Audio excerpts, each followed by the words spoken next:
I'm Ruel D. Calma Jr. for BSK 180. 10 salita na direktang walang salin sa English. 1. Bayanihan. Bayanihan. Nagbabayanihan ng mga tao dito sa amin para ilipat ang isang bahay. 2. Harana. Ang kaibigan ko ay naharana ang kanyang kasintahan.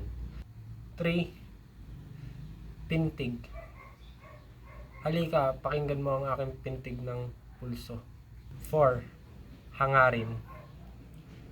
Ako ito, si Ruel. Maganda ang aking hangarin para sa iyo. 5. Sampagita. Nagbebenta ako ng sampagita sa simbahan. 6. Maharlika. Maharlika na gwardya. 7. Dungaw. Ako ay nakadungaw sa bintana. 8. Guni-guni. Guni-guni ko lang ba yun? 9. Ligaya. Kapag naglaro ka ng basketball, atid nito ay ligaya. 10. Damdamin. Sana alam mo din ang aking damdamin.